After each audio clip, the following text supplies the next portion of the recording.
स्वास्थ्य वार्ता सुनने वाले सभी श्रोताओं को आशीष चतुर्वेदी का सादर अभिवादन। आज हमारे साथ एक बहुत खास मेहमान हैं डॉक्टर विष्णु अनुराग साहब, और हम आज एक महत्वपूर्ण विषय पर बात करेंगे। हम लोगों को चोट लगती रहती है, और खासकर जब जिम की बात हो, जिम में भी स्पोर्ट्स इंजरी होती है, जिम की इंजरी होती है, खेल के दौरान होती है। युवाओं की जो अवस्था होती है वो बहुत ही ऊर्जावान होती है, तरह तरह के खेल खेलते हैं हम लोग। तो चोट से कैसे अपने आप को बचाएं, और चोट लग गई हो तो उसके बाद क्या प्रिकॉशन लें, ऐसा ना हो कि वो एक कोई गंभीर समस्या में परिवर्तित हो जाए। इन सभी विषयों पर आज हम बात करेंगे डॉक्टर साहब से। डॉक्टर साहब, आपका बहुत बहुत स्वागत है। Thank you sir. जी, तो डॉक्टर साहब, सबसे पहले तो हम ये जानना चाहेंगे कि मान लीजिए जिम, अब तो एक वाइड स्पेक्ट्रम है, उसमें बहुत सारे लोग जिम करते हैं, छोटे से लेकर, और जो वृद्ध भी हैं, सीनियर सिटीजन्स हैं, वो भी अपने क्षमता के अनुसार करते हैं। तो किस तरह की इंजरीज आप अपने अनुभव से पाते हैं कि वहां हो सकती है? मैं स्पोर्ट्स इंजरी सर्जन के तौर पे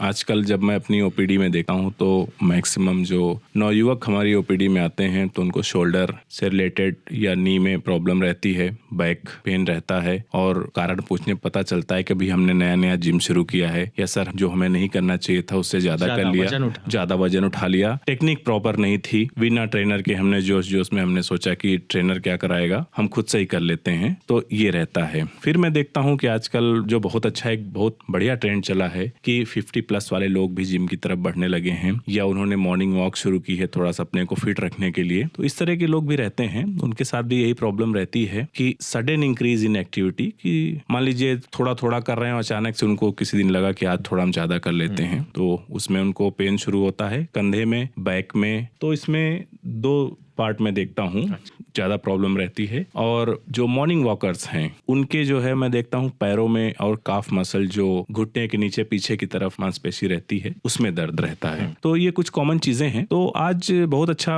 अवसर मिला है। हम जर्मनी में थे तो हम जो है जब आते थे लोग कहते थे कि हम तो बूढ़े, हमने कहते थे बस कागज पे बूढ़े हैं, आप दिल से अभी भी जो है जवान हैं, तो हम अभी आपकी जवानी बरकरार रखेंगे। तो उन लोगों के लिए मैसेज ये है कि अगर स्पोर्ट्स इंजरी में टर्म यूज कर रहा हूँ तो उसको मैं लेके चल रहा हूँ कि आपकी हड्डी नहीं टूटी है और आपके जॉइंट में अर्थराइटिस, गठिया ऐसे लक्षण नहीं है, बट आप अब सफर कर रहे हैं मांसपेशियों की चोट से, मांसपेशियों की थकान से, या हड्डियों में जैसे स्ट्रेस फ्रैक्चर है, ये हो गया। बहुत बार अगर मैं देखता हूँ कि बच्चे हैं अचानक से जंपिंग कर रहे हैं, फुटबॉलर्स हैं, या जो है जिम में देखता हूँ जुम्बा वाले होते हैं जिनका एक और जॉइंट का पार्ट खराब होता है, उसको हम कार्टिलेज कहते हैं। तो बुढ़ापे में गठिया वाले लोगों को जो होता है वो यंग लोगों में कार्टिलेज डैमेज शुरू हुआ है, जिसकी वजह से उनको एक चुभन जैसा दर्द रहता है जॉइंट में जब वो खड़े होते हैं, सुई जैसा अंदर चुभता रहता है। फिर मैं बोलता हूँ MRI कराओ, और फिर उनको मैं दिखाता हूँ कि आपके देखो जॉइंट में ये डैमेज है, जो आपकी कार्टिलेज है, जिसको हम गाँव की भाषा में बोलते हैं चिकनाई। अच्छा, ठीक है, कि चिकनाई में अब देखो प्रॉब्लम आ गई है, तो फिर उसके उपचार पे हम आगे बढ़ते हैं। जी डॉक्टर साहब, बच्चों की आपने बात कही, और बच्चे भी कूदते फांदते रहते हैं, पर ये भी कहा जाता है कि बच्चों की जो हड्डियां हैं, ये पूरा सिस्टम है, बड़ा फ्लेक्सिबल होता है। जी, तो क्या फिर भी चोट लगने की संभावना रहती है, और चोट लगती है? जी, बच्चों में भी चोट लगती है। अक्सर मैं देखता हूं कि यह जो हमारा लिटरेचर कहता है कि जो ग्रोइंग एज के बच्चे हैं उनकी हड्डियां बहुत तेजी से बढ़ती हैं और मांसपेशियां उस स्पीड से ग्रो नहीं कर पाती हैं। तो उनमें मैक्सिमम जैसे हम देखेंगे कि आपने सुना होगा बच्चे की कलाई टूट गई, तो हमने कहा कि ग्रीन स्टिक फ्रैक्चर है, उसमें वो पूरा नहीं टूटता है। जस्ट इमेजिन कि आप एक बैम्बू को या बांस की हरी डंडी को मोड़ रहे हैं तो बुड़ गया, बेंड हो गया, एक तरफ क्रैक आ गया। तो इस तरह के फ्रैक्चर्स बहुत कॉमन रहते हैं बच्चों में, और बाय गॉड ग्रेस रिकवरी बहुत अच्छी हो जाती है। अच्छा, बच्चों में। हाँ, तो बच्चों में बहुत ही रेयर ऐसा होता है कि उन्हें ऑपरेटिव डायरेक्शन में जाना पड़े। अगर हम बहुत अच्छे से मैनेज कर सकते हैं तो बच्चों के मैक्सिमम फ्रैक्चर या स्पोर्ट्स रिलेटेड चीजें जो हैं वो मैनेज हो सकती हैं। ओवरऑल अगर मैं स्पोर्ट्स इंजरीज या जो है मांसपेशियों में चोट, या कॉमन जुम्बा के समय गिर गए, ट्विस्ट हो गया, तो इनमें एक राइस कॉन्सेप्ट चलता है हमारी फील्ड में कि how to manage your sports injury, या initial phase of managing injury, कि कैसे हम घर पे या ऑन फील्ड एक इंजरी का मैनेजमेंट शुरू करते हैं। तो राइस, उसमें रेस्ट होता है कि आप फिर जहां बैठे हैं आप बैठ जाइए, लेट जाइए। आई से होता है आइस एप्लीकेशन, तो बर्फ की सेकाई होगी। बर्फ की सेकाई का भी एक तरीका रहता है कि आप डायरेक्ट उसे स्किन पे नहीं लगाएंगे, एक सूती कपड़े में लपेट कर फिर स्किन पे रखा जाए। सी से होता है कॉम्प्रेशन। हमारे पास एक जो कभी गुलाबी कलर की आपने पट्टी देखी होगी, क्रैप बैंडेज बोलते हैं, उसको हम टाइटली बांध दें तो ब्लीडिंग रुक जाएगी। E for elevation. कई बार आप देखते होंगे पैर में चोट लगी या सूजन आ गई तो कहते हैं भाई पैर उठा के रखिए, तो ये राइस कॉन्सेप्ट है, इसको घर में हम अप्लाई कर सकते हैं, ऑन फील्ड अप्लाई कर सकते हैं। डॉक्टर साहब, महिलाएं भी जिम जुम्बा जैसे कि आपने बताया कि उसमें बहुत एक्टिवली पार्टिसिपेट कर रही हैं और फिटनेस का एक तरह से एक दौर चल रहा है, जगह जगह जिम भी खुले हैं। तो सबसे पहले तो ये भी जानना चाहेंगे कि कहीं ट्रेनर हैं, कहीं प्रशिक्षित हैं, कहीं वैसे ही चल रहा है, तो उनकी भी क्या जिम्मेदारी है? क्योंकि जो प्राइमरी रूप से तो जो वहाँ ट्रेनर है, जो वहाँ का स्टाफ है, वही होता है, डॉक्टर तो बाद में। जी, ये बहुत अच्छा पॉइंट कहा कि हम जो है अगर जिम में किसी को कुछ प्रॉब्लम होती है तो वहाँ का जो स्टाफ है या ट्रेनर्स हैं वो चीज़ों को कैसे मैनेज करें। तो उनके लिए भी यही है कि अगर पेशेंट ने बोलना शुरू किया है कि पेन हो रहा है तो आप फिर उसको जबरदस्ती नहीं कराइए,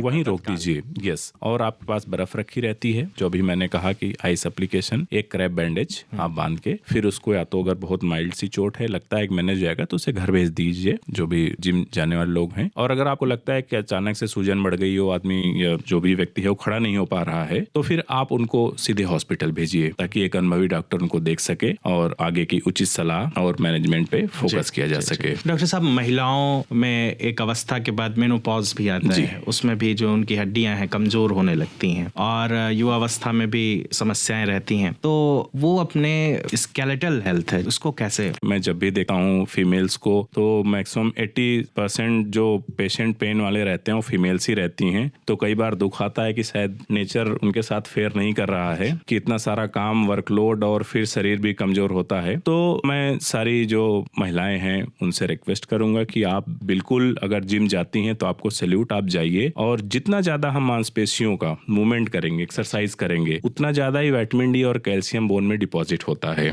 तो आपको ये ऑस्टियोपोरोसिस प्रिवेंशन का एक तरीका है। और अगर ऑस्टियोपोरोसिस अब स्टेब्लिश हो गई है, हड्डियां खोखली शुरू हो गई हैं, तो जो आप सप्लीमेंट्स ले रहे हैं उनके एब्जॉर्प्शन में भी जिम वाली एक्टिविटीज और ये हेल्प करती हैं।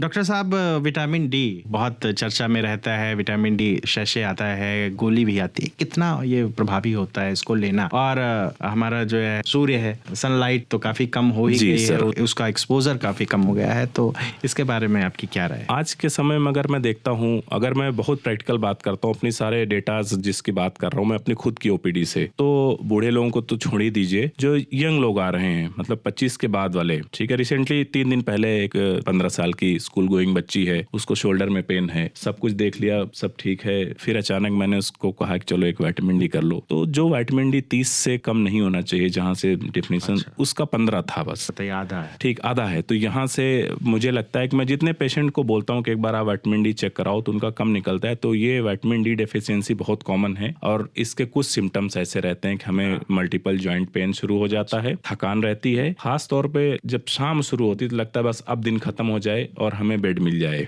ठीक। तो विटामिन डी डेफिशिएंसी भी एक बहुत कहूँ कि पूरा एक्टिविटीज को कम करने वाला और डिप्रेसिव फेज का जो है कारक हो सकता है। डॉक्टर साहब, अच्छे जूते बहुत इंपॉर्टेंट है, पूरा जो भार है वो आप कुछ भी कीजिए, पूरे आपका जीवन का भार आपके पैरों और तलवों और एड़ियों पर ही होता है। तो अच्छे शूज कैसे चुनाव करें, क्या चुनाव उसमें करें और कितना जरूरी है? जब मैं जर्मनी में था, मेरे जो कंसल्टेंट प्रोफेसर थे वो सिर्फ फुट और एंकल देखते थे, वो जर्मनी के मैराथन डॉक्टर के नाम से प्रसिद्ध थे। तो उनसे मैं पूछता था कि सर शूज का क्या किया जाए। तो शूज के लिए बस मोटा मोटा बस 2 लाइन में कहूंगा कि बोट शेप शूज, जो आपको आगे चलने में हेल्प करें, बोट शेप नाव की तरह, ठीक है। और उसमें जो है साइड में थोड़ा सा हमें सपोर्ट मिल जाए, थोड़ा सा टाइट रहने चाहिए, जब आपका पैर उसमें जाए तो लगे पैर को कि हाँ हम अब स्टेबल हैं। तो आजकल जैसे कुछ कंपनीज हैं, पूमा हुई या एडिडास हुआ, इन सब के जो है शूज हम ले सकते हैं। अच्छा। अब डॉक्टर साहब, चलते चलते हम अपनी स्पोर्ट्स इंजरी, जिम की इंजरी को कैसे कम कर सकते हैं और क्या आपकी सलाह है, क्या प्रिकॉशंस हैं जो चलते चलते आप हमारे श्रोताओं से साझा करना चाहेंगे? जी, लास्ट में यही बोलूंगा कि सडन इंक्रीज इन एक्टिविटीज को अवॉइड करिए कि आप हफ्ते भर कुछ नहीं कर रहे हैं, वीकेंड आया तो बहुत कुछ करने लग गए, ये नहीं करना है। प्रॉपर ट्रेनिंग करनी है, प्रॉपर ट्रेनर हो जिसको पता हो, जिसके साथ आप शुरू करिए। भले 1-2 महीने बाद जब आप सीख जाएं तो आप खुद से करें। स्ट्रेचिंग और वार्म अप बहुत इंपॉर्टेंट है कि उसके बिना आप नहीं शुरू करेंगे। और प्रॉपर जो भी बात हो रही थी, गियर्स, स्पोर्ट्स शूज हुए